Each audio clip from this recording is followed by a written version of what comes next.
Hi, welcome to this brand new podcast called Take It Easy with Dr. Shonpal. It's kind of like just chilling out, kicking back, relaxing, talking about all things health and wellness, because prevention is the cure.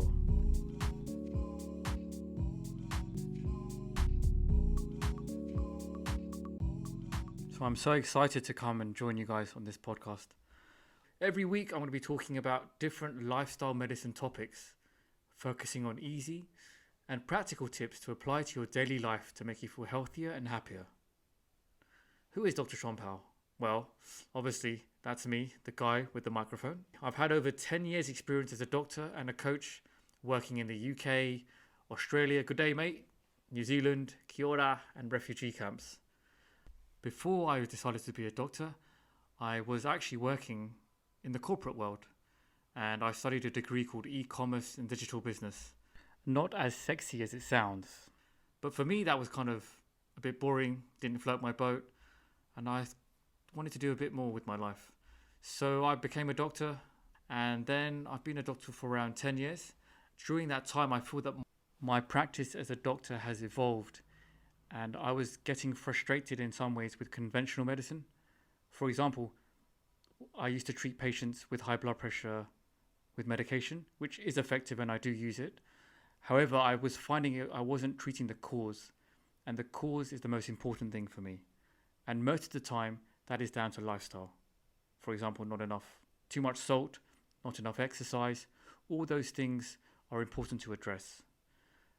So I use lifestyle medicine, which is an evidence-based model which provides a holistic approach to treating and reversing sometimes chronic disease, which is something I'm very passionate about. For me, I have 5 core principles which I look at and which we're going to discuss in all these podcasts. The first is sleep, exercise, nutrition, connection, and last but not least, relaxation, or as I like to say, taking it easy. And I love seeing the transformation in my patients. So my firm belief is prevention is the cure. So welcome to episode 1, entitled Stop Chasing Dreams. We are taught to chase those dreams. If we're not chasing our dreams, then we're not achieving. And the whole point of life is to make sure you chase those dreams. So I have a question here for you. What are your dreams? In the majority of cases, the dreams are quite similar. We have to own several properties, have that helicopter, have that partner, have those children, if you want children, have that amazing sports car, and obviously just be a millionaire. It's pretty simple. The dreams that we tend to have are quite similar. And why is that? As a society, we are taught that when we have money and we're successful, we'll be happy. Through my years seeing patients, I've noticed that chasing dreams can cause some problems in our lives. We have to make sure we make those dreams happen. What does that involve? Sacrificing our time, sacrificing connections with people, and all this comes at a cost. And that cost actually is stress, and stress does have an impact on our lives. But who cares, right? Stress is a part of our life. If you're not stressed, you're not succeeding. According to the WHO, the World Health Organization, stress has been classified as the health epidemic of the 21st century. The general level of worry and unhappiness in the modern world is creating an epidemic of stress. Chronic stress, to a certain extent we all have it, leads to a number of health issues which most people aren't aware of. It can cause high blood pressure, type 2 diabetes, Alzheimer's disease, cardiovascular disease, strokes, and all sorts of problems. I mean, how can stress cause Alzheimer's disease? That's pretty crazy, but it happens. And what I'm tending to see is that, and society in general, are thinking they can just keep doing more and more with less and less time. We are burning the candle at both ends, and that has serious problems, as we're going to find out.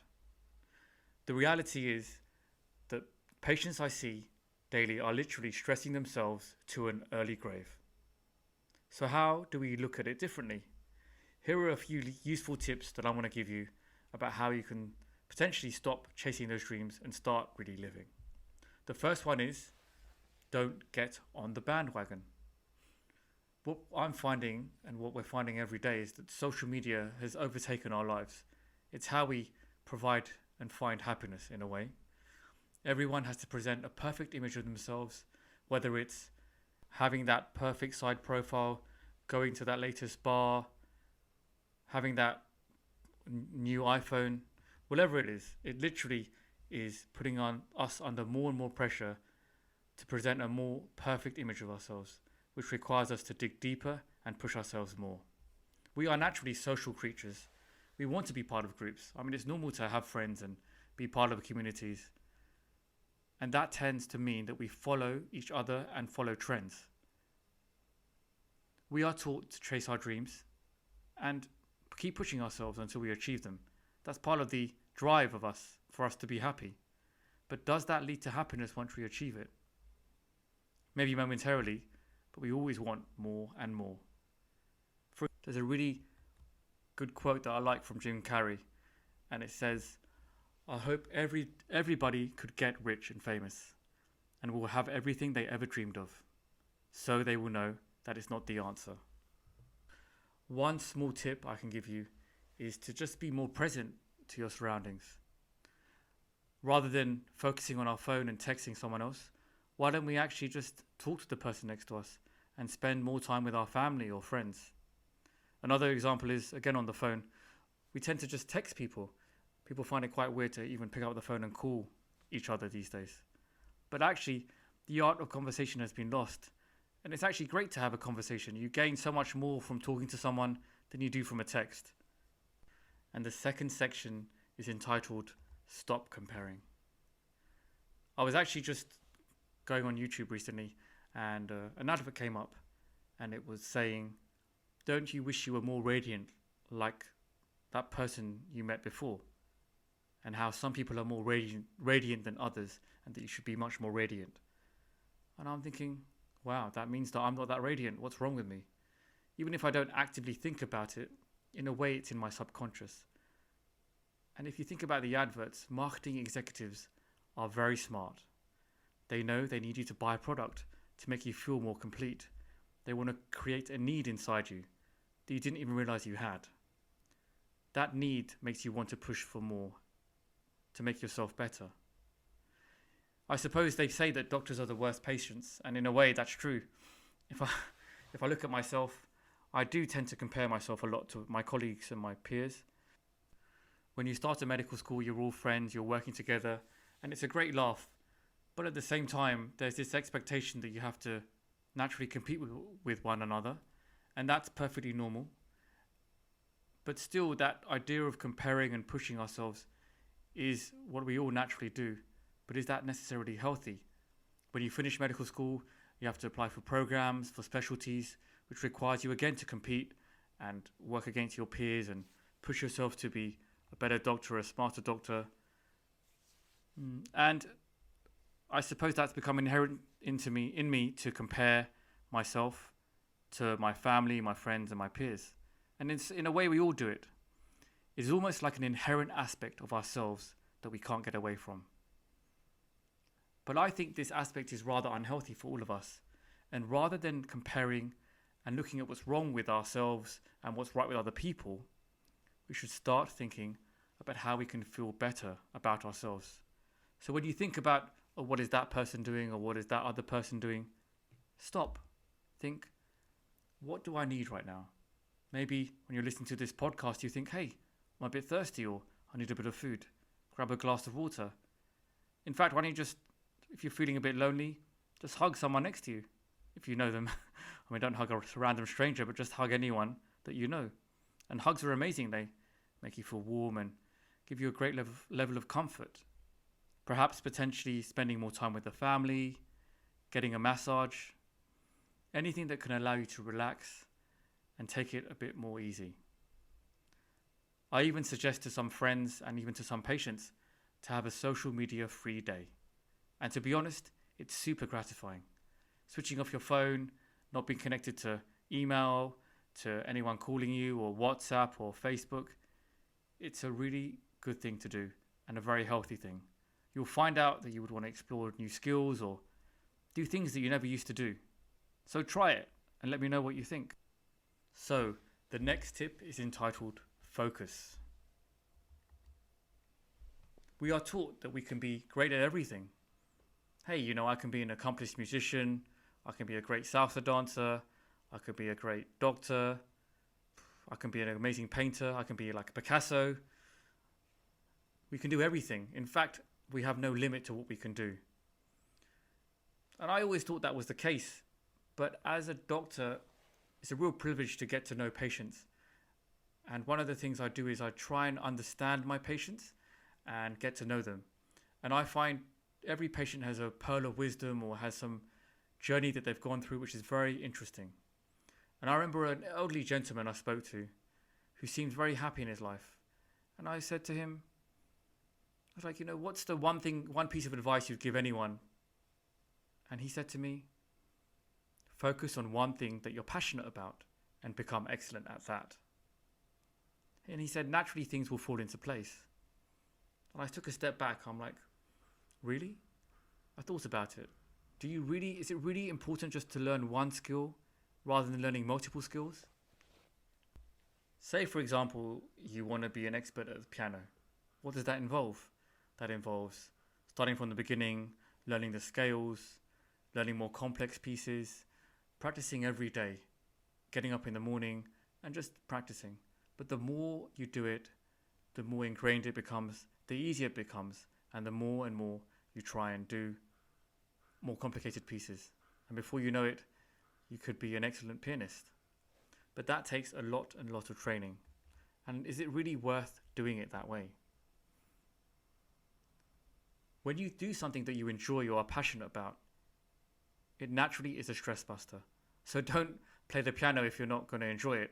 Do something that you enjoy, because what it allows you to do is to get immersed into something that is yours only. It's that little secret or that little place you can go to where no one else can touch. The subject or topic is almost unimportant. Like I said before, my biggest tip is to only do something that's enjoyable and easy for you, because you tend to be interested in it and you tend to be wanting to practice and do it more and more. And interestingly enough, there's a bit of a byproduct from just doing something through a focused means of practice. The principle is that the process of learning how to do one thing really well, we actually learn how to learn. What does that mean? The term is called a meta skill. A meta skill is essentially a higher order skill that enables and empowers other skills to happen. Meta skills are skills needed to learn how to learn. They are, as I said before, higher order skills. What does that mean? Well, it helps with critical thinking, the ability to organize information, the strategy of building on what you've learned previously, and the belief that repeated practice can make perfect. In fact, the Eastern cultures have realized the value of this idea for a long time. Some Eastern cultures practice daily meditation and the repetition of a mantra, and these are all ways to train the mind to calm it to a steady state of focus and readiness. In Hinduism, there's a guru-disciple relationship, and in this relationship, it spans many years, and it means that the student literally lives with the teacher in order to learn, or rather absorb his expertise. Now, I'm not saying that everyone should just go to India and get a guru. No, what I'm saying is actually, if you think about it, we all have teachers that we look up to, but we should try and focus on what interests we have and find a teacher that can teach us something which we'll be good at. And if your teacher is YouTube, that's great, or whoever it may be. But try and find something that really, really interests you, that inspires you, and that you think you will persevere with and become better at it. Life is not easy, and there are going to be high points and low points. But when you have a skill which you're passionate about, then you have it available again and again over those years for enjoyment, for solace, or simply to center yourself when things are changing around you. So try and have a focus, and let me know what you think your focus would be. The last point I'm going to make is be real. Most of us look for quick fixes, and so say for example we're lonely, we don't have anyone around us, our life's not complete. We should just find that ideal perfect partner and live happily ever after, and that we only deserve the best. But is it really the case that when you find someone that you're truly happy? I wish it were true. There are increasing numbers of divorces and separations from previously amazing marriages. We've been taught as a society that happiness is found through other people. But really, happiness comes from looking within. And to be real, what I'm trying to say is that when we believe that the dreams will solve our current issues, it actually creates new variations of the same problems we were having before. Maybe they are better problems, but sometimes they can be worse. For example, you can be married, have 3 beautiful children, and have an amazing life. And then sadly something happens and you separate, and then you're not able to see your children and things become a bit awkward. You can develop anxiety, depression, and I've seen it sadly with many patients. It is better to focus on the issues that are troubling us now rather than pursuing an ideal. Another example is, say you're at home living with your parents and things aren't that great and you sort of argue now and then, and you're like, I would just wish I could not live at home and live with my friends. It would be amazing. No problems, no one telling me what to do, no one telling me to do this or that. But potentially, rather than wishing and trying to get out of that situation of being away from my parents, potentially it's a way to try and focus on improving your relationship with your parents. Because by improving it, it can help strengthen your connections with your parents. And you never know what can happen. And say, for example, you left in a very uneasy situation with your parents, it won't make things any easier. And in fact, it may strain your relationship with your parents even more. So it's better to try and solve things now rather than chase a dream and think that dream will solve problems. Sometimes stepping back and not having to achieve those dreams or expectations can reduce your stress. And you can have time to really give back to your body and mind and reassess what's important and allow yourself to keep it real. So in conclusion, I'm not trying to say you need to stop chasing your dreams. What I am suggesting is perhaps we need to adjust them to the realities of our situation. And some tips that I've given you, perhaps by being more present, stop comparing, focusing on one thing you're passionate about, and being happy where you are and keeping it real, will allow you, instead of chasing your dreams, to be more happy within. Thank you so much for listening. And just to give you a bit more feedback, you can always contact me on Twitter, Facebook or Instagram. Just type in "Take It Easy with Dr. Shonpal." If you want to hear any topics, feel free to hit me up on these messages down below, and I would definitely love to hear from you. So stay tuned for more exciting podcasts giving you easy tips to improve staying fit in both your body and your mind. Because remember, prevention is the cure. See you, same time, same place. And as always, take it easy.